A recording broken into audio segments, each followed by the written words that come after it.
I am Linda Deir, and this guy right here, Ray Holly, the man behind the curtain, still behind the curtain. yeah, he's going to be One talking. of these days I'll have my own show. You know? What's it going to be, Ray? I don't know. You can be over here behind the curtain and peek around the corner. You have to talk about your show. What would it be? I don't know. Okay. I have a couple things in mind. We'll talk about it. What are they?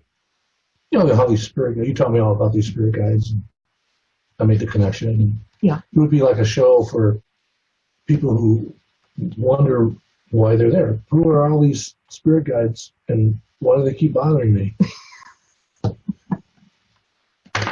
Ray talked about that before. It's kind of funny, but it's not. But it is. They're always there. They're always there. They're not there to pester you. They're there to help you. They're there to get your attention. And guide you. I mean, this is the agreement you made before you came here, you guys. All right. So let us know who's on the Facebook panel, Ray. No, then I'm going to get started here, okay? Go ahead. Like I normally do. Okay. So tonight, Wednesdays are always about working with the guided journal writing system. And that is guided. That's my book. That's how I took the journey. That's how I did it. And my guided journey is how you do it. It's a book that I published just less than a year ago that because of the fan base of guided, thousands of requests I had for, Linda, I feel like I can do this. I feel like I can have this connection with my guides. But how do I do it? All right. And so this is how this came about. And then there's part 3 of this system, and it's the My Journal Writing. This is where after you take the journey in part 2, chapter 1 through 18 in My Guided Journey, that then you're on your way. You've got your life back. You've restored your life. And you've learned the value of journaling. Okay, and that's where this continues to keep you on your path, is journaling your dreams and journaling what's going on in your life and the insight you had and the coincidences that show up. There are none, right? There's no accidents. You start to really realize these things and you stop missing the guidance, all right? So that's what this is all about. Today, we're going to be using My Guided Journey and any chapter that you need help with in part 2, chapter 1 through 18, is up for grabs today. So bring your question about, and let me know what chapter you're talking about when you post it in the feed, okay? So post your questions and comments or insights, or whatever you need help on your journey. That's really what this is about. Okay, so tonight we're going to be talking about you learned to care about yourself. You were no longer consumed with caring about what others thought. Thank goodness for that. After years of insecurities and doubt running your life, you were now focused on what was missing in your life, and that was you. You were now ready for the truth. This took you on an inner journey that revealed the truth about what was really going on with you and those around you. Seeing people and things for who and what they were, you were beginning to realize you were doing better than you thought. You were thinking for yourself and feeling better than you had in a very long time. You didn't need anyone else's approval or permission. That's Ray's favorite part of this. He's going to dig into that part of it with you guys. You started feeling inspired to try new things. Of course you did. You were coming back. You were present, okay? You weren't something that just everyone had to tolerate and put up with and something that you just showed up because you got paid. Everything was different now. You were present. You were going back to your roots when you first came here, when this feeling was natural for you. You made a course correction, a reconnection to yourself and to us. That would be your spirit guides and angels. What I'm saying about that is when you make this connection, when you come back into the picture, you're not just some somebody who's just struggling and surviving in this world. But you, the one who came here in the beginning, at the start of your life, is now back in play, okay? Because you've done the research. You've been searching everything. You've been reading every book you could get your hands on. You had gone through enough of missing out on you, okay, and wondering what was missing. Something very deep inside you pulled you in this direction. That was guidance. Really getting your attention so you didn't miss your life, okay? You and your spirit guides have a path, and that is to not miss your life. They're going to stay with you. They're going to point things out to you. They're going to guide you. They're going to always be, showing you a sign here, a dream here, a feeling, insight, that moment where you have that epiphany and you just, you know what you know. How could you take that and push it away? Once you know something, you can't go back. So that's what this is. You start to know it. You start to feel it. And that's your yellow brick road. You start going that way, which is exactly what you need to do. This is like an awakening point in your life. That's when you learn to care about yourself. That's the only way you can. So, Ray, who do we have with us today? We have a lively group. We do.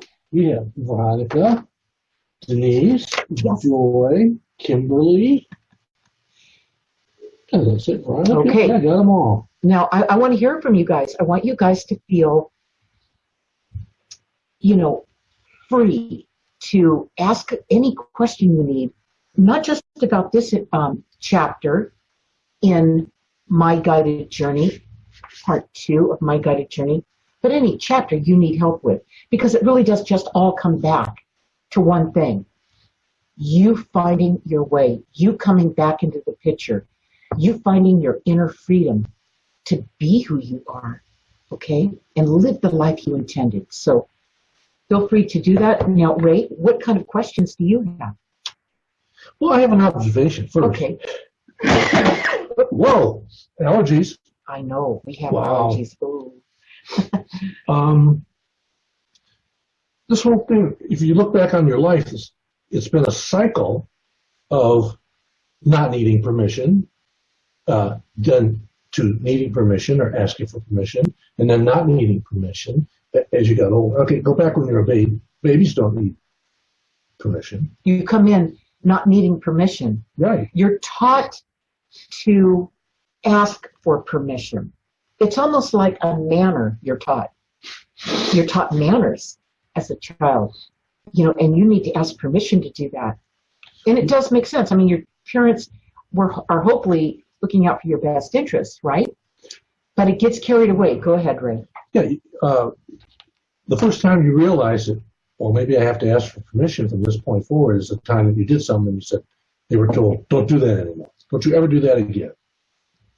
Okay, so now you start thinking about There's everything. the punishment. Everything you're doing. Well, God, if I do this, I know when I did that, they told me don't ever do that again. Well, what if I do this? Are they going to tell It me? makes you doubt yourself going forward, is what Ray's saying. Right. It makes you question everything you do. You're thinking, oh, should I get permission for that and that and that? I mean, it's like this world screaming and slamming on you, And this was totally present, and this came through and went wham and said, you don't do that again. And here you were totally present because you're not used to guarding yourself yet. You're not used to hiding yet. You're just who you are. So you're really, really vulnerable to this. All right. So it hits everybody differently, but it shocks the child is what it does. And it's a ripple effect through your life that keeps it from being all it can be. Okay. So go ahead, Ray. Right. So then the next shock is what teachers tell you. That's reinforcement. Now your parents did it to you when you were first here, okay, Right. and until you were, 4 or 5 years old. Now society's doing the same thing. So they must know what they're talking about. That's what you think. You're programmed to ask for permission. That's it. You want to do this? Raise your hand. Right. You want to do that? Raise your hand. That's right. Yeah, so it's reinforcing it, and to the point where you really start to feel defeated by all this, okay? This is what brings you to the point where you start to search for who you are. Because you know what? Up until that point where you do that, everybody's been kind of, getting you to comply and do it their way and think like they do and just shut up and do it. And, If you're a kind of person who likes to please people, a people pleaser, well, then you even soak that up even more. Well, little kids do that. Little kids want everyone to love each other. Even if there's fights and everything going on, the little kid will run around trying to get everybody to get along. So there you go. You're trapping yourself. You don't even realize you're doing it. Okay, but now all of a sudden you hit a plateau. You're not a kid anymore. That's right. You're out of school. You've graduated from high school. You're on your own. You're an adult. What does that mean? What is your freedom? What is your definition of freedom at that point? When all you've ever been is caged. Right. Your freedom is you don't have to ask for permission anymore.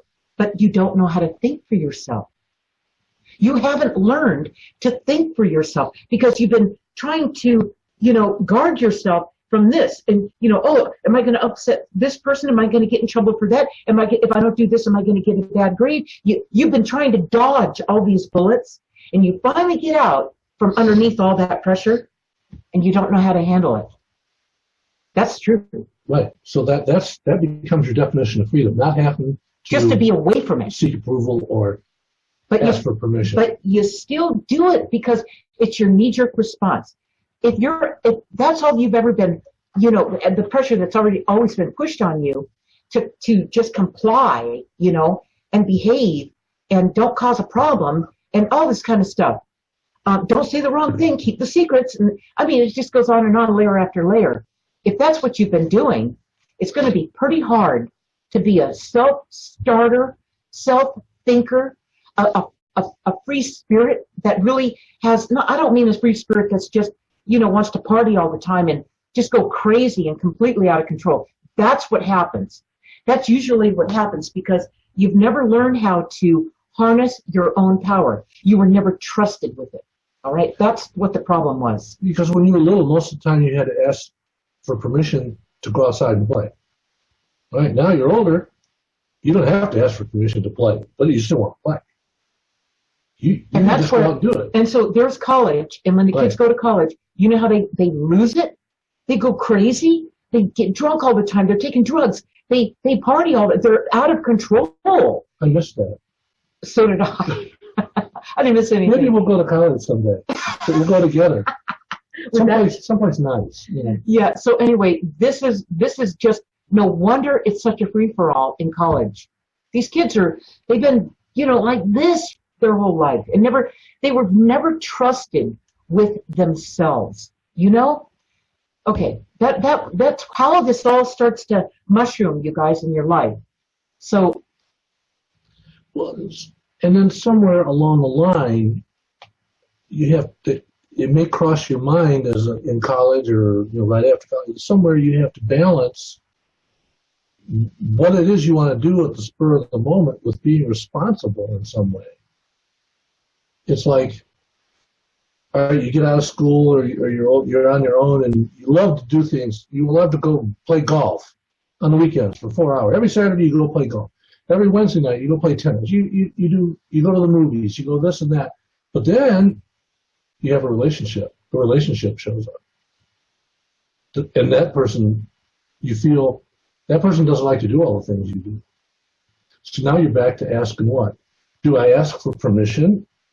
Or do I just go out and do it at the expense of ruining the relationship? That is a point where it gives you the opportunity to find out how healthy or unhealthy you are regarding loving yourself, caring about yourself. Are you really healthy there? Are you really okay with yourself? And, the other person they need to do the things that they used to love to do too. It's okay for you to do the things that you used to love to do too. You're not there to jail each other, all right? That's what Ray's saying. But you want the other person in the relationship to be happy. But you don't want to base the relationship on the other person making you happy or you making the other person happy, but allowing each other to be happy. Right? Yeah. See, I'm looking for approval there. I'm looking for permission. Yeah, I mean, that's what it looks like. That's exactly what it looks like. That's great. It was a great point you just made, Ray. Why should you feel guilty over doing what you want to do? That's right. Versus what you think you should be doing. Okay, so what happens is when you don't resolve these things, like when you don't take the journey and you don't resolve these things, you have a relationship. There you are in this great new relationship. How exciting could that be? Only to be set up for all of these failures because you haven't worked it out. You haven't figured it out. Okay? That's the whole point to taking this journey. That's where Ray's taking us here. It continues from the little child to the school age children, to the high school, to the college. It starts getting wacky about now. And then a relationship, and oh boy, you guys get together and, you attracted each other, so you probably have similar issues. And you're working them out, and you don't know the first thing about who you are. That's the problem with it. So you learned to care about yourself. How did you learn to care about yourself? Here's how you did it. There was a time in your life where you actually took a pause and you said, okay, something's missing. And you start reaching and searching for what that is. You start reading this, going to this seminar, playing at something new, or just, maybe a sport that you really throw yourself into. Runners do that. So they can get in the zone and maybe connect with something that is that will give them the answers that they're looking for, because the pain is so much, where they haven't been connected, they haven't been whole. So everybody does something to try to purge what that is out of them back and bring it back. Okay, it's not something that you have to go looking for because it's out there and it's something you don't know about yet. You brought it with you, you guys. It's who you are. Every one of you are unique, but you brought it with you. All right. So your search begins, and when your search begins, that's when this starts to gently and carefully and slowly return, because it's so aware. It knows how to be totally present. And when you're totally present and this world comes crashing in on it, unless you're real solid here, this will defeat it and this will retreat. Okay? That's what's happened. We just have to get this back in balance. So this will still take its time to come back because it got waylaid early in its life. All right? This did. Okay, so it pulled back. So as you move and work these muscles, this search, this writing in your journal, what's going on, purging it, watching it show up, paying attention, being present as much as you're able to do it until you become a master at it, where no matter what happens in this world, you are steady. You're like a rock. You are steady. You've got this thing, all right? You know how to handle yourself. There's another part of the cycle that we didn't put in there yet. When you start working, you work for somebody, you go to work for a company. Now you're back like the little kid asking for permission again. And you feel it. Right. This is where you really feel it. Right. It bothers you. It offends you. It's like, you feel it's awful. It gets louder as you get older. That's the point. When you don't deal with it here, when you're young, it keeps pushing on you, and it's uncomfortable to get your attention. And as you get a little older, it gets, it's still pushing on you, and you feel the uneasiness. But when you go to work for somebody, and you've had this job for 5 years or whatever, you're a seasoned veteran in the workplace. this really starts to take its toll. Where you don't matter like you know you deserve to matter. They don't pay you enough, they don't treat you right, and the more you do the right thing, the more they take advantage of you. All right? And it's all, you guys, this is all guidance pointing it out to you that you need to take care of you. You need to learn to care about yourself. That's all it is. So whenever this happens, that's why I say you've got to write it in here. Don't take it personally. This is your guidance pointing it out to you. We still have your guidance telling you, we have a major deficiency here. We need to work on this, because if you don't, we're going to miss another lifetime. So let's get this done. They don't mean to hurt you, but the pressure gets more intense as you get older, because you're running out of time. Okay? All right. That's why. Another thing that makes getting into the workplace worse than it was when you were a kid, because when you were a kid, you used to say to your mom, "Can I go out and play?" And your mom, see, that's what you look for, playtime. And once she said yes, and you're out there, all you have to worry about is, all you can think about is playing. You don't have to worry about anything else. Okay? There's no cloud over your head. Okay, now, you're in school, and the bell rings, the school bell rings. It's time for recess. It's time for end of class. It's time to play. So you hear the bell, you know it's coming, you go out to play. Now you're working. That's, can I stop you for a minute? Okay, I'm on a roll. That's like the dog, the Pavlov. Right. Okay. Pavlov's dogs. And that signal goes off, so it gives you the permission for that moment. All right, go ahead. It gives you the bell. You're programmed. That's the whole point here. The bell goes off, you get to play. Now they take that away from you when you're working in the corporate world. The bell rings, 5 o'clock, 9 to 5. Bell rang at 5 o'clock. Oh, they want you to stay till 10. They didn't hear a bell. They expect you to stay till 10. You've had those kind of jobs. I've had a few of those jobs. How did that make you feel, Ray? Well, it's like they're stealing your time. You know, granted, they're paying you a salary, but when they want you to work till 9 or 10 o'clock at night and then come in for a 6 a.m. meeting the next day, that's a little tough. That's an infringement on your time. Well, yet those same companies will tell you, oh, we're really family oriented. Yeah. We hope you get to see them someday. You know what? They always say that. That's the biggest. That's the giveaway. That is the giveaway. That's the red flag. Right. We're a real family-oriented You guys company. have all seen it. I know we're talking this way because we know that you've all seen this. You've all experienced it, seen it. You know, you didn't know what to do. You felt the pain of being in it. Go ahead, Ray. Yeah, I mean, when you hear that saying we're a family-oriented business, it means two things. You'll never get to see yours, or the only way you're going to succeed in this company is to marry into ours.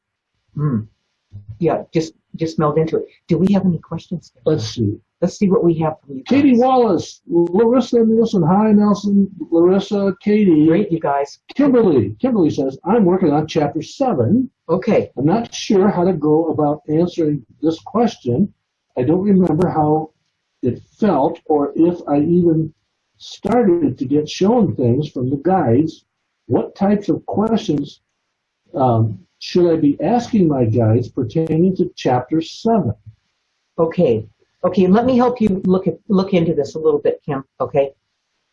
We always showed you new things. That's what you're talking about. You don't remember what those new things were.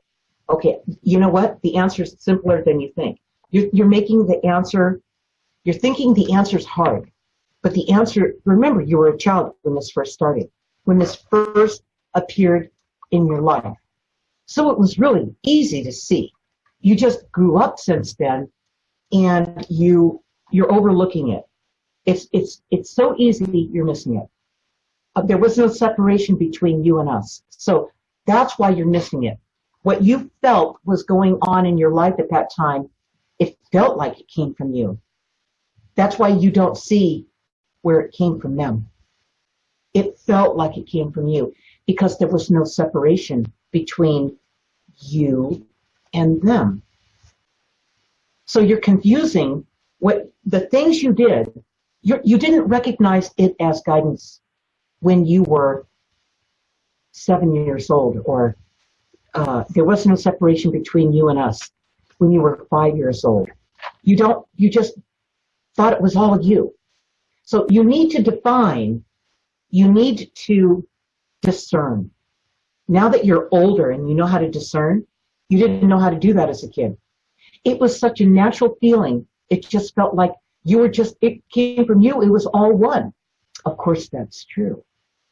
You are one with your guides. You just didn't take the time to realize it. You just were living it out, full on. So all the things that you experienced, and you weren't afraid to try new things, you know, that's because you had a connection to your guides. They didn't make a big fanfare about it. They didn't make a big thing about it, but that's what was going on. It's so natural. Yeah, the learning up to that point was experiential. So based on that, I want you to think about that. That needs thought. And then put something out on the feed if you can remember it, because believe me, it happened all the time. You'll come up with 50 things if you're really remembering it, if you let yourself remember it. When did I feel like it was totally me and I felt totally great? That's when you were connected. That's when you were getting the guidance. And that's when we did everything together. We, your guides. That's what that means. That's what it's pulling out of you. Because you see, until you guys know what that is, and then you recognize it and go, wow, that was the easiest time in my life. True. You see, when you have a connection to your guides, there's no struggle. And that's proof that there's no struggle. So remember some of these things. Write them in there. This is why you have this. Okay, what do we have right? Well, let's see. Here we go. Katie's question. Those who are getting really tired of being human, is that a sign that you are a candidate for graduation, so to speak? Yeah, I know what you're talking about. Yeah. Okay, hang in there, Katie. We're going to let the guides talk to her about that, okay? And Kim, we're waiting for you to at least acknowledge one thing That you remember from that time, all right? And about how old you were. Yeah, exactly. When and where. Right. Okay. All right, write it down, when and where. Okay. And Katie wanted to know what? Let me see here. Those who are getting really tired of being human, is that a sign you're a candidate for this graduation, so to speak? Okay, so this graduation is like checkout time. That's what she said. Checkout time. Okay, so let's let our guides talk. It's fine to ask the question. People become tired of being pressured to do things or not do things. It's the pressure. The pressure develops at a young age, and by the time you reach old age, it has become so oppressive that it becomes disease, illnesses in your body from repressed emotions. The only way you can get them back is to take back your power and realize that the only permission you need in your life to do anything comes from inside you.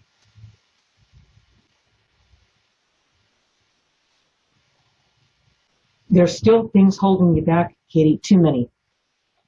You have too much pressure on you to perform a certain way and be a certain way. Okay? And it's been going on for too long. So now it feels like a weight on you that you can't, it has fogged you over. It's become so annoying. It's become so repressive, oppressive. Okay, so here, and I want to say this one thing to Katie. I want to say that just before you have a breakthrough, you have a breakdown. All right, it's the way it works. You see your darkest hour just before the light comes screaming through. All right, how do you really harness this? This is how you're going to do it. Writing these things down in part 3, my journal writing, and then in part 2, taking the journey. It's so, you guys, this is a game changer. No wonder you feel like you feel about your life. I completely get it. Okay, I see it all the time. Ray and I work with it all the time in this work we do. And it makes total sense why you feel the way you do. There's nothing wrong with you. You are correct. This has gone on for too long, and this needs healing. Okay, you need your life back, and you deserve your life back. And nobody should be putting this pressure on you like that, Katie. And I know that what happens is we wind up with people in our lives that reinforce the pressure, so that we finally get so tired of it that we're forced through the door. It's like you go blink and you're through it because you can't tolerate it. And then all those people in your life will sit back and go, what's wrong with you? You know, didn't you like us? Or just say, it's not that I didn't like you guys. I didn't like me. I didn't like the fact that I was walking around dragging a leg. I was only partly in this thing and suffering for it. Okay, you guys all care about me. I get that. You all love me. It's not your fault. But you're going to see some changes in me. Katie, once you start to go on the path, you can't turn around. So you're just having a problem with, how do I keep on the path and not upset all this, You're going to upset it. In fact, what you need to do is you need to give them some notice. Say, have you noticed some changes in me? You need to confront it, Katie. Okay? Okay. Joy loves that answer. Katie says, this isn't necessarily thinking about checking out, but moving on to the next grade, kind of a graduation to the next grade. Okay. That's the whole school system. That's the whole school reward system. Well, here's the point. What I just said applies. It doesn't change anything about what I said to you and what you need to do. Katie, you're really, you are a compassionate, empathic soul, okay? You've got to learn to manage that.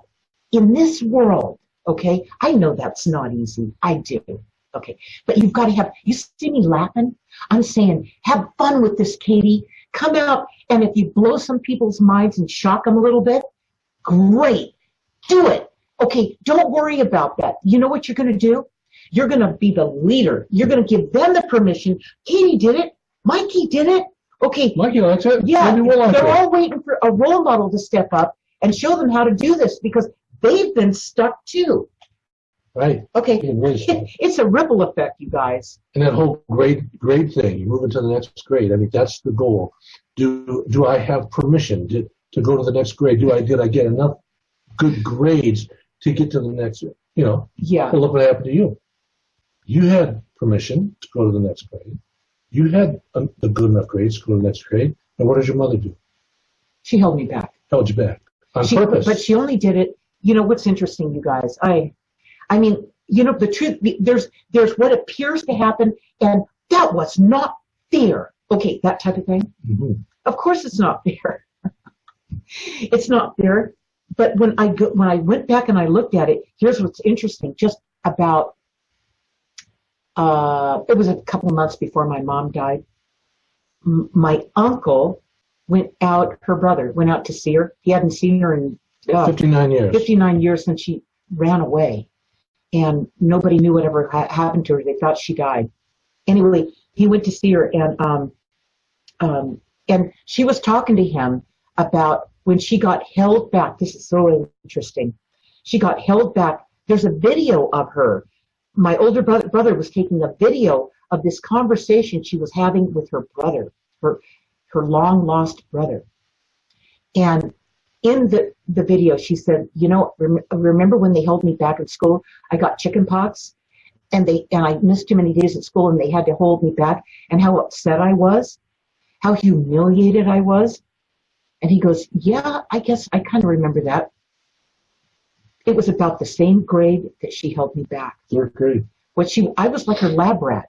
She, in the real world, okay, what really happened, not what happened to me, oh, not what happened to Linda, oh, none of that pity pot, none of that emotional energy, but the truth, just the truth, what happened, okay? What happened is my mom held me back to see, like a lab rat, to see how I would respond to what she went through. I suffered, this is my mom, I suffered, so let's see what happens when you suffer. This is what happens when we don't heal it, okay? My mom was not going to heal any of this. She was too angry and stubborn. She wasn't going to ever heal it. And she never did, okay? But that's what really happened. Did it have anything to do with me? No, it didn't have a thing to do with me. It was her mental illness. You know, I got to tell you that people are mentally ill, you guys. They are mentally ill, walking around, dragging a leg, you know, only in this world, disconnected from where they came from, no sense of their wholeness and who they are and their guidance and their connection. And there's something wrong with that. No wonder we have all the problems we have.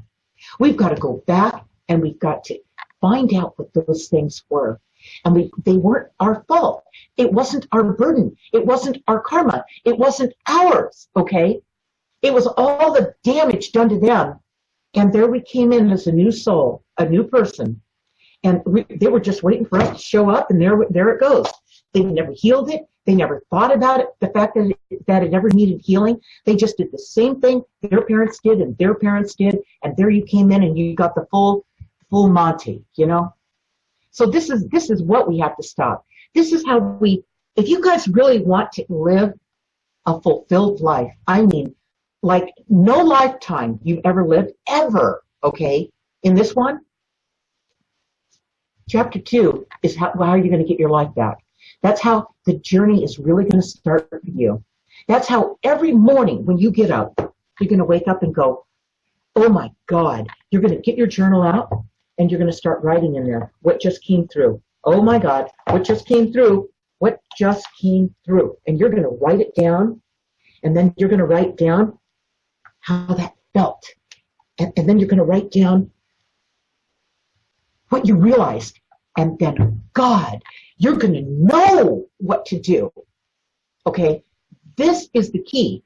You have had no practice at this in your life. Nobody has ever, there's been no curriculum like this ever out there. Okay? It's time to take the journey and get your life back, because this is how it's going to happen. You guys, it'll happen. If you start journaling what's going on, part 2 is the journey. Okay, but in part 3, you start journaling what's going on in your life on a day-to-day basis. I'll call them little miracles, and maybe big ones, that show up where you just go, oh, I just had that epiphany. I just had that realization. I just had that guidance come through. I wasn't thinking it. I never thought about that before. That's guidance. Write it in there so that eventually you're going to, within 1 month, if you do that every day and you write down what's going on with you, in 1 month, you're going to start becoming self-realized. You're going to have, in other words, what I mean is you're going to have the instance where the guidance comes through in any form, and you're going to have a realization. You're going to jump past how it feels, and you're going to know. You're going to go, boom, and then you're going to know what to do. It doesn't mean you don't still keep writing in here, because you will slip back. You really will, because you're not used to doing this. You're not used to being present like that. That's what this will keep you. It'll keep you present on your path.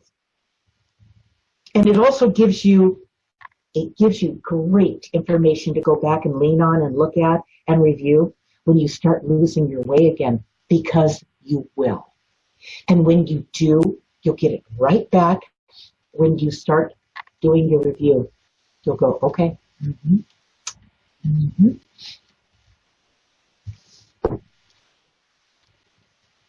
You're going to have the answers you need when you need them. It's going to surprise you. What do we have? Okay, let's catch up on our not so many questions, but comments. Kimberly, you asked her to remember Yes. about what it was. Okay, she says, I was a child playing with my sister by ourselves. We felt happy and peaceful. We were around 7 or 8 years old. Mm-hmm. And then she says, and then the adults would come back around and it would feel weird again. Right. You know what happened? Is that the end of that? Yeah. Okay. I'm gonna share with you a little bit, Kimberly, to help you along. What felt weird, and I'll use the word weird. I get what that means. That was a good word to use because I think we all connect with what that is. We felt like we had to hide. We felt like we became cautious. Okay, cautious. Wow. Okay, see how this plays out? Cautious.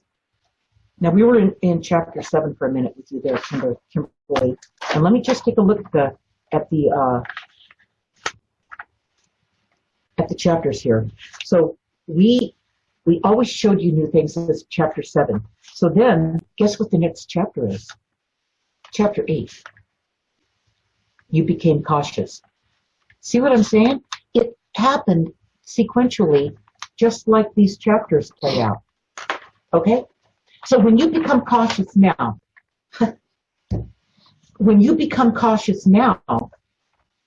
you know how you hold on, you go, your guard's up. You hold your breath. I mean, everything shuts down. And it really does get in. Did I do that? I don't know. It really does get in the way of your flow, okay? And what you're trying to do now is you're trying to get that moment back when you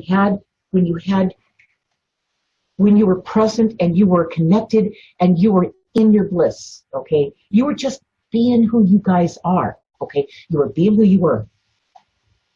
And if something comes along to disrupt that you have a solid enough base where you've done the inner work and you're solid enough, okay? Where when that does happen, you will start to not take it personally. When my mom held me back in the 3rd grade, when the teacher said, and the principal said, you don't need to do that, and she insisted on holding me back to hurt me, to watch me for guinea pig, how I would squirm or whatever she wanted to see, all right? And we get back to ourselves. We never go back into being a victim. We never go back into taking it personally. We never go back into any of that. We don't let it control us. You want to know why? Because you've mastered how to stay present. Because you know who you are. You're not in panic mode. They can't rock your boat like they used to. You were real sensitive then. And the reason you were, and I know this, is because you were under their thumb. You were still a kid. You didn't have any power in that. So you were in a spot, it was a tough spot to be in, but everything is different now. Now, if you could do it again, this is your time to do it again. But you've got to uncover it, you've got to write it in the journal as you remember it, so that when you feel those vulnerabilities start to shake you, as you move forward, you go back to your journal that you've written in, you review what you wrote, and you go, okay, I can breathe again. God, I can breathe again. And I'm not being pulled back into that. It's just a knee-jerk response when you feel yourself losing your way. It's a knee-jerk response to those earlier reactions because you didn't stand a chance. You were just a kid. You were under pressure, huge pressure, okay? So you can manage it now. Now you've got your life back. You just have to repair it so that you're in one piece. You hit the nail on the head right at the beginning that, she's playing with her sister. They're 7 or 8 years old, having the time of their lives, carefree, don't have to worry about anything to do with bliss. And then the adults show back up, and you said you had to hide your feelings. You had to hide from them. You had to hide any thought you had or any, it didn't matter what it was. If they could have any judgment around it or any, what's the two words you highlighted there? Right there. Permission and... Right. approval. Right, right. I was doing something so they wouldn't approve of. It would give them something to judge and control, Right. okay, and supervise. It's like, here's what it's like. When you have a job and you're at your job, in your adult life, it's like being micromanaged. You guys know what that feels like, being micromanaged. You didn't like it as a kid. Why would you like it now? You wouldn't. You wouldn't like it now. But your response to it now is to tell them to go fly a kite. Well, that's not going to get you where you need to go. That's really not, that's not being present, and that's not being true to yourself. That's not. That's really just joining in to this dysfunctional world, and excluding your real self from really connecting and seeing what this is and coming out with something that makes sense. And these things that you come out with, things that come through and they come out, make your art better, Kimberly, because now you're the more present you can be. That's why your art is so gorgeous, because when you're doing that, Kimberly, you're present, you're cheating. You are a cheater, Kimberly, and I love it. See, I always told people, they go, Lindy, you make it look so easy and you've got all this energy. I tell them, I get so sick of hearing it. I'd say, it's because I'm a cheater. I cheat. And they go, what? But in their world, this is all they have. For me to have this and to be in one piece and love my life and cared about myself, I was really cheating when you lay it against this world and the way people live their lives. All right? It will look like, who do you think you are? By the way, that's Tuesdays, okay? You guys you're going to start loving your life. You are going to start loving your life, all right? Not just some of the time, not just when you're doing your art, Kimberly, but all the time, okay? You're going to see things you never saw before. You're going to notice things that completely passed you by before. It's going to be different. And you're going to be, what's the right word for this? You're going to be in the bliss. That's what I have to say. You don't need anybody in this world to give that to you. You're going to know what that is because you're living it, Kimberly, and all of you. All right? What do we have? Okay, Denise. Here's a good one. Denise, I found out yesterday that I trapped myself in low self-worth and vulnerability. This is how I have lived all my life, by this belief.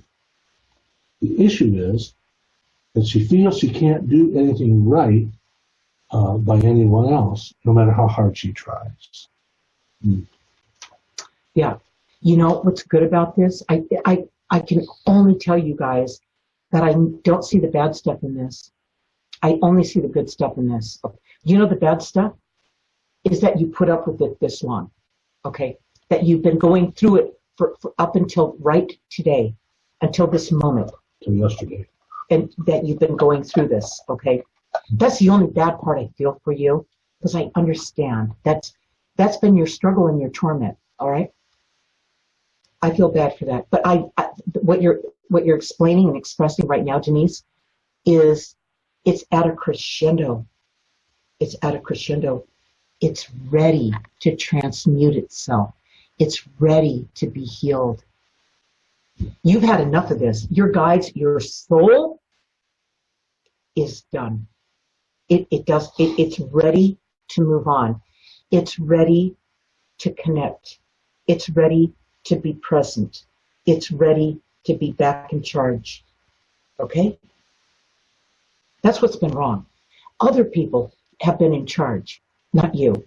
You haven't been there. You know when people say you want to be powerful? Well, I'm going to say really what that means is when you're present, when you're fully connected and engaged. I mean, no matter what's going on, you are present. Can you imagine that? You're calm. When you're present, you're calm. You're alert. You're aware. You are in control of you. It doesn't matter how chaotic everything else is going around you, or how much they think they're controlling you. There's no one that could control that. Nobody can control that. Not that I'm talking about. And oh, by the way, that is your power. You see? So the way you get there, you hear me whispering? This is this part of you. This has what you need, is to take this journey and stay with it and keep this hidden. This is for your eyes only. Don't you let anybody see this. This is your world. This is the world you came from. As it starts, the two start to come together and you're in one piece again. You know, I'll tell you what, when I was a child, and I feel something with you all. When I was a child, I was working this whole thing out. I had this whole thing going on, all right? And I was the most covert kid you could ever meet. Nobody ever knew what I was doing. So I'm telling you that you're going to say, well, I can't do that. I can't. How they're going to know? And no, they won't know. You know why they won't know? Because they're so focused on themselves. They don't notice anything but themselves. They're so self-serving. They won't notice anything. That's sad. But that's to your advantage. Are you seeing the advantage that you have?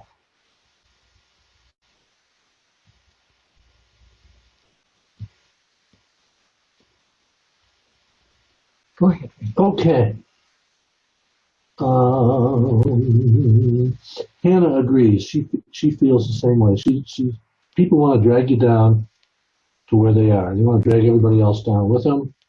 This is how the generations are becoming detached from the world, because it's like a domino effect, one generation after the other. It's right? true. It's exactly true. And she's felt treated like that too. And she replied to Denise, you can't please anybody.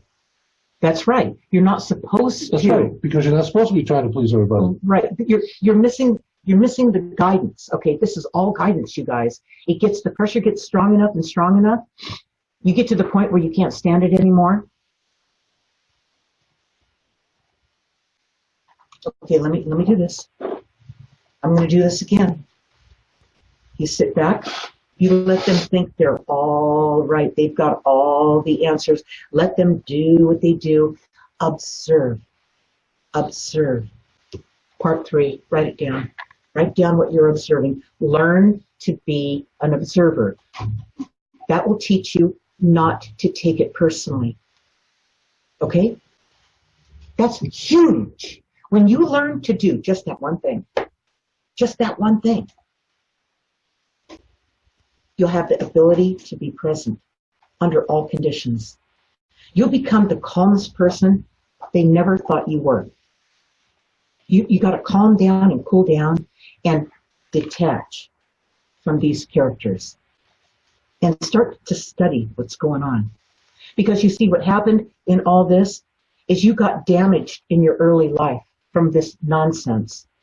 And when you can start to see it, and you write it in part 3, you start to see patterns and stuff, then you can go back and go, well, I'm going to look at those chapters that Linda told me about.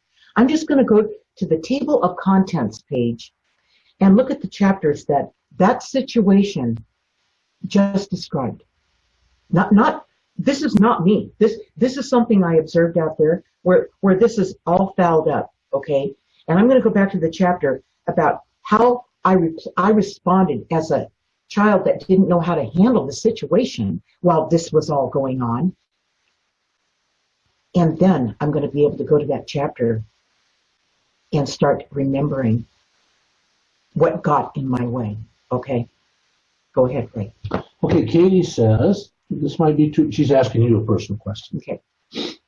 This might be too personal, but did you ever ask your guides why you chose to be born to your mother? And what was the karmic lessons involved in it? Oh, it's beautiful. Yeah. While I was in it, Katie, it was I didn't know if I'd get through it. All right. It was nonstop.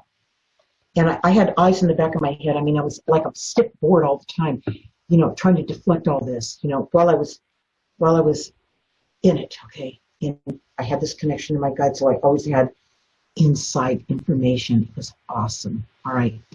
But it didn't make it easy to be in it. I didn't realize what really happened, why that was the case, until I was out of it. Do you know what I'm talking about, you guys? Sometimes when you're in a situation, you can't see it while you're in it. It's like right in your face. That's why I teach you guys, sit back and breathe. See it out there. Detach from this stuff. And then write it down, part 3. That's the journal writing. Write it down. Because if you don't write it down, it's going to just keep being the merry-go-round, the merry-go-round, the merry-go-round. It's going to keep the karmic ride. It will not stop. Okay? You know the merry-go-round, right? Okay, so I didn't see it until I was outside of it. And then as soon as I got out of it, Katie,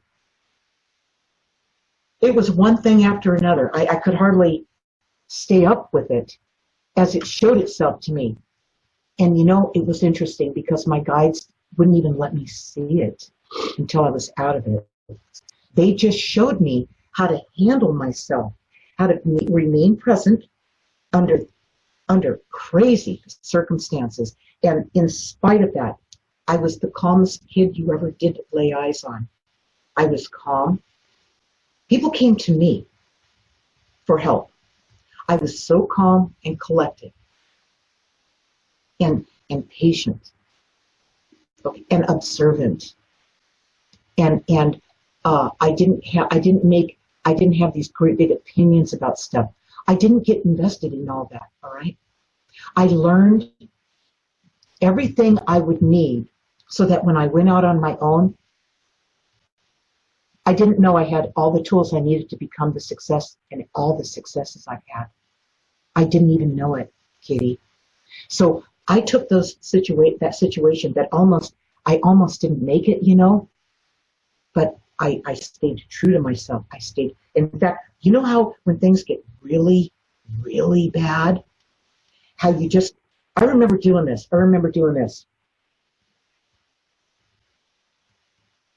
That movement, that rocking. I remember doing this so I could keep my head on, so I could stay focused, so I could breathe, so I could see, I could observe. I wouldn't take it personally. I wouldn't do that to myself. I wouldn't go down to where they were. I couldn't do it. I was guided to never do that, okay? I learned too many things as a kid to do that. So I had learned such discipline that when I went out in the world as an adult, man, I had this thing. I had it together. So that's what it was like. Is that her question? I completely lost touch with her question.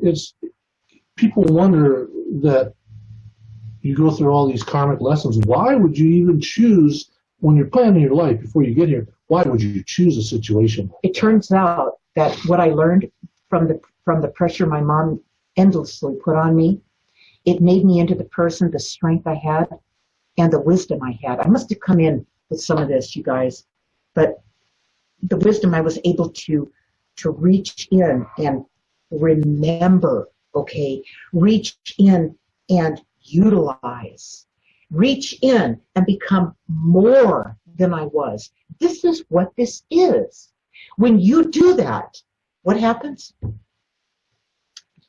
You become who you are. You learn who it is that you are. And when you learn who it is that you are, by the way, that's the first thing that your spirit guides will point you toward, is to learn who you are. Because until you know who that is, you won't have this connection. You won't have what it takes to implement that in your life and live the life you intended before you got here. That's how I know this, okay? I didn't know it while I was in it, Katie. I really didn't. I was just focused and covert. Nobody ever knew I knew anything. I just let them think I was a stupid kid, and it gave me the freedom to do this, so they didn't bother me. It was great. Okay, again, I used every disadvantage to my advantage, every single time. This is where you guys need to go back and find out where you got waylaid. Write it into part 2, chapter 1 through 18. And when you look back at it, you'll go, oh my God, I did take it personally. I did get waylaid. I did let it defeat me at the time. It did confuse me. It threw me off. It screwed me up. Okay. But you know what? I see it now. And what Linda's talking about, I know is true. None of it was designed to hurt me. None of it was meant to hurt me. And I picked every single one of those opportunities. Yeah, opportunities. They looked grim at the time, but they were opportunities. My mother, you know one thing I've always said about my mom? She showed me everything I didn't want to be. It was a lesson. That's just as good as learning from somebody who's worthy of learning from and becoming everything that you want to be because you learned from somebody who was so amazing. I learned just as much by not wanting to be anything that my mom reflected. Okay? I was meant to really get who I was in this life. I was meant to learn this so I could help you guys. Okay? That was part of it that, plus I couldn't see it then. I couldn't see that then. No, not as a child. And when you're planning your life to come here with your guys, you get the amnesia. You get your mind wiped. When you get here, you don't remember why you chose that situation. You just experience that situation. Here's a good analogy about that. A good point. At 20 months old, when my mother almost killed me, Guided chapter 2, and when I asked for help in that desperate moment, and my guides showed up all around me and communicated to me. They reminded me of who I was. Okay, they reminded me. That was huge. That was a pivotal point, I'm sure, in my life. I'll never know to what end because I had nothing to compare it to. I was brand new. 20 months old. I was new here, and my reasoning hadn't set in yet. But that was a big game changer. What Ray was just talking about there, this was a big game changer. So I had a grip on, no matter what situation I was in, and the takeaway that day was, this life is not all there is, Linda. It took the pressure off. The pressure was all gone. I had nothing to be afraid of, you guys. In other words, nobody, including my mom, could ever control me but with fear ever again. From that moment on, from that whole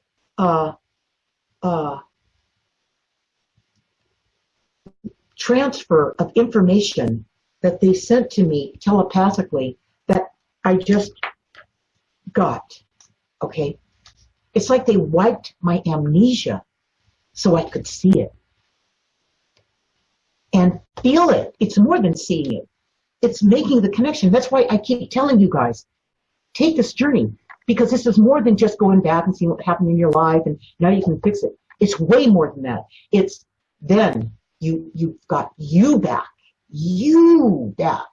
And only once you are back, once you are really who you are, can you trust yourself fully, because you are connected. You're not going to believe it. You're not going to believe how different you're going to feel. And when you have your power back, you're not going to be a jerk with your power.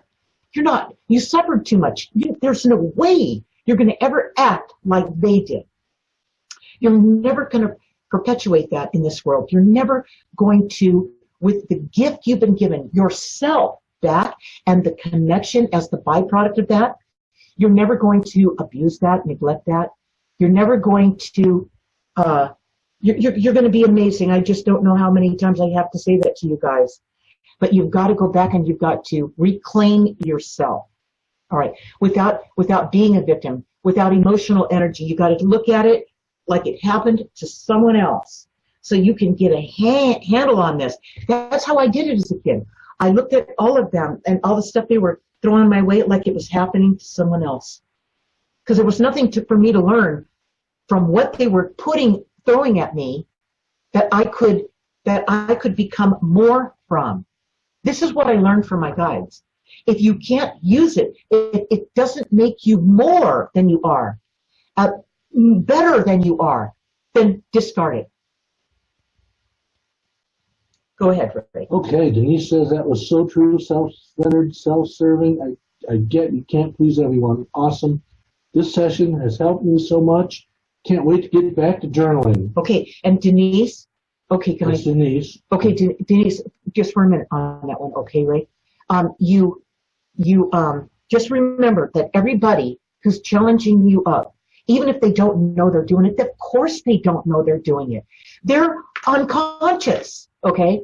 You are conscious, my dear. You're coming back to the world. No matter what kind of curveballs they throw at you, no matter what they throw at you, it's all designed for you to become strong, for you to learn this discipline and gather yourself back up again. It's a gentle process, Denise. It's a real intimate process, okay? It's really, really intimate. And it's the most powerful feeling you'll ever have in this life is you're back and connected. So these guys that are challenging you up, I thanked my mom many times. I don't mean to her face. I mean, I've thanked her because without her, I don't think I never would have been pushed so hard that I learned all this. I couldn't be in that. I couldn't connect with what she was about and what she was doing. No way, okay? Which made me go more this way, okay? To my guidance, to me, to myself, to the discipline, to the oneness, to the connection, to the presence, to the calmness, all right? It's like being in the middle of a storm and being cool, calm, and collected, you guys. You're going to learn to do this. Go ahead, Ray. Katie says, thank you for that inspiring answer. And there's the hearts. You guys, I've lived it, okay? So, and I've been called into service, and that's what I'm about. And that's why I'm here for you guys. Okay, you all did so well tonight. Let's give each other some hearts. Let's send some hearts up there for each other. Look at this. Come on, send those hearts. Okay, now, here's what I want you guys to do. I want you guys next week. Okay, I'm going to get into next week. I want you guys make me cry. I just don't have enough amazing things to say about you all. It's why I do this. It's the reason, it's the big benefit, is watching you guys pull out of this darkness that's had a hold of you, that you're tired of it, okay? And my guides have always told me that I will be able to help the ones who can be reached. Don't try to chase business. Don't try to chase people so you could show them what you do. They told me to never do that, and I've never done that. And they said, you will help the ones who can be reached. And you know who they are? They're the ones who come my way without resistance, and that's you. They're the ones who feel the energy and are ready to heal it, okay? And that's why you can be reached. That's why you're here, all right? So I feel so privileged to have this, and Ray. Me too. Yeah. All right. My eyes are watering too from the allergies. I had to turn the fan off as I was feeling a sneezing fit coming out. Oh my goodness, Ray. Is that what you were doing? That was pretty good. That was pretty good. You reached all the way over there. I'm impressed, Ray. Oh my God. Nobody knew I left my post. He's amazing. Okay, Ray learns how to work on the set. Okay, so next week, am I okay to move on? Okay. Yeah, you're all set to go. Okay, so, you guys. We'll do this again next week. I love you guys, man. I mean, you've got somebody here that we're going to get what we love. Yep. For the people we love. Oh, that's right. That's exactly our quote. Okay, next week is going to be July 31st, the last day of the month. Ooh. Okay, and that's Wednesday, July 31st, right here on my Facebook page, Linda Deir Author. We're going to be talking about when your ego is being tested. Okay. All right. Pardon me. Okay, and I'm going to read this one little part here so you guys get what this is about. When your ego is being tested, this is a time when being connected will make all the difference. If you react, then you are just in this world. If you take action with confidence, then you have help from the other world, from the connection to your spirit guides and angels. This is your superpower. And those who are testing you are going to sense it, okay? Just like I said to you, they're going to miss it, but they're going to sense it. They're going to kind of go, you know, they're going to know, but because they're so loud and really obnoxious, they're going to be so self-centered that they really won't notice you much, but they're going to sense it. They're going to feel something, all right? But they're not going to bother you because, you know, after all, they're the only ones that matter in their world. The first indicator that you have it together is that you aren't reduced into fear, like what I was talking about. Instead of doubting yourself, you will notice that you are calm and present. There it is. The fear cannot control you as long as you remain present. Remember what I told you? When my mother almost killed me at 20 months old and they showed up and they explained that this world is not all there is and I was no longer fearful, I could remain present. This gives you the time you need to let the right solution come into your mind. Okay? You get that? You will be capable of doing this because you are not consumed with panicking. You are trusting your universe. There is no struggle with this option. This is a place of neutrality combined with a heightened awareness. That's huge. If you attempt to control everything, you will reduce your options. See how that gets in the way? That's what these people do. You will be consumed by your ego as it reacts from an insecure, fear-based belief. All you will have to combat this situation is an ego that is struggling to survive. You guys know what that feels like, and it's never worked. The lesson is you cannot find a solution when your ego is in charge and busy reacting. The solution can only be found in the void. That's when the pressure is off because you are present. Only then can you be reached. The fear is your ego, and that's the test. Stop letting your old fear-based beliefs control your life. Making the connection to the world you came from is how you became whole. So you can be present and receive the best solution to any situation every time. I have only lived this. This is all I have ever known. So that's why I know this. It's been my life, not just my childhood or a moment in my life, or it's been my whole entire life. Because, you know, when you have your act together, when you're strong in yourself, I put up a meme recently that said, your words will either attract a strong mind or offend a weak one. Okay, so you may offend people as you just become more of who you are. And you've got to be able to handle that too. You can't sit back and go, oh, I didn't expect that. Expect that. Okay, it goes along with the territory.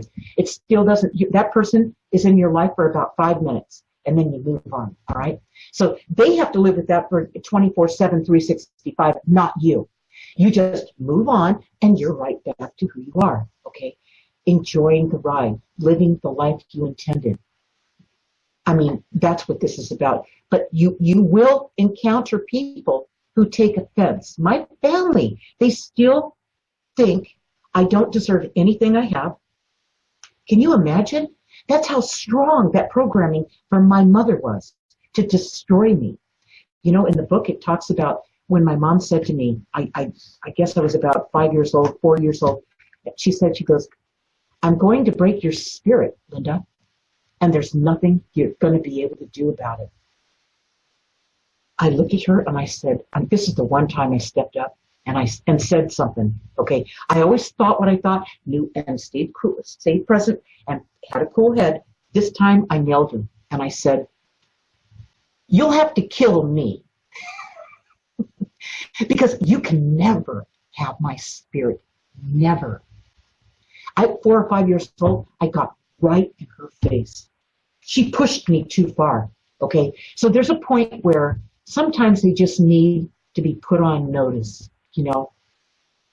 By the way, that one moment we had and my confronting her, she was determined to destroy me ever since, all the way up to her last breath.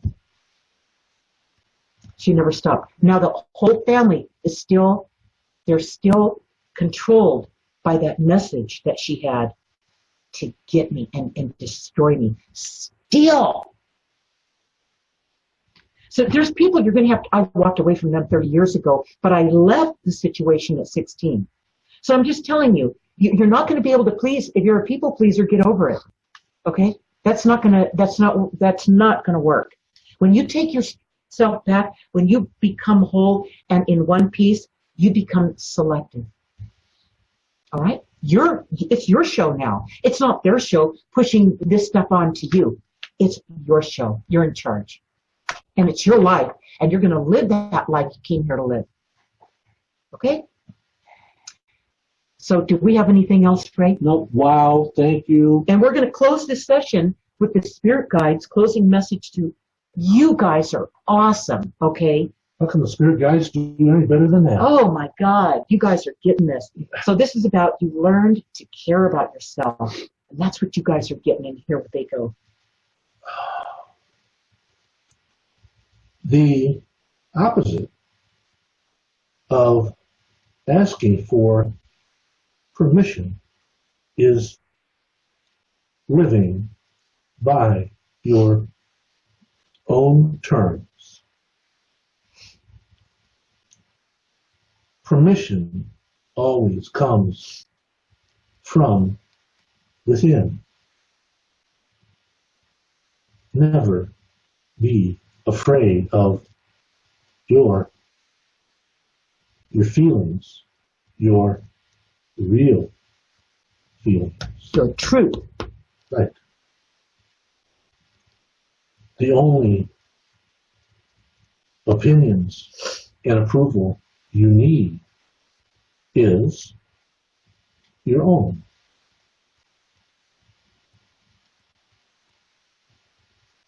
Always remember that you limit yourself by asking for permission. And every time this happens where you guys know your truth and you know it, you're early on, right in chapter 3. Start keeping a log what's going. By the way, when you have this journal, so you don't have to keep buying another journal, part 3, where you need to keep writing and you run out of pages. In the first part of the book is a URL that I have on the Linda Deir website that only you guys get, where you can go in and print the replacement pages for free as much as you want. So you don't need to buy part 3 of the guided journal writing system, My Journal Writing, unless you want to keep them on the bookshelf. On the bookshelf in order, okay, like this, where they're nice and neat, okay? But if you can't afford to do that, I just want you to know that Ray and I came up with this ability for you to keep part 3 going and print those pages out and put them in a little binder for yourself so you've got all the qualifying questions. Write it down, how it made you feel, help me out, the realization you had. Taking action. And the taking action part. You've got to fill those parts out so you see how you're doing. Sometimes you won't take the action. sometimes what you're feeling won't align with who you're becoming. Write it down. It's the part of you that is still going, ouch, I need to be healed. I'm still there. It's still there. And I still need to understand it. You've got to write it down so that you can see that part of you that's still open wound. Okay, it's okay. It's going to be there. You've got to write it down. And then as you review what you wrote in sequential order, in chronological order, then you can see what's really going on and just blast right through the stuff. No, I would buy this book, part 3. I'm not one who would print out the pages. I always lose stuff I print out. That's why we have part 3. You know, so because then when you have them years from now, I know, and you go back and they're all lined up. It's so beautiful on the shelf. This is your life in order. But I'm just saying, if you can't afford the journal, that to keep it going, you can go to the website. You've got the URL on the first part of My Guided Journey to print the pages out so you can keep the journey going without, either way you want to do it. It goes beyond self-help at that point and becomes shelf-help. Good night, everybody. He's great. You guys are awesome. Don't forget. You're doing so great. And I'll see you next Wednesday. And Tuesday, too. I mean, next Tuesday, too. But we're on Wednesday, and always know we're here on Tuesdays, same place, same time. But next Wednesday, really focus on your journals, you guys, and bring what you need help with. We'll always have a topic to talk about, but your questions are more important. Right. Okay. All right. Good night, everybody. Remember, put your oxygen mask on first before you try to help somebody else. That's where it's at. Good night. Good night.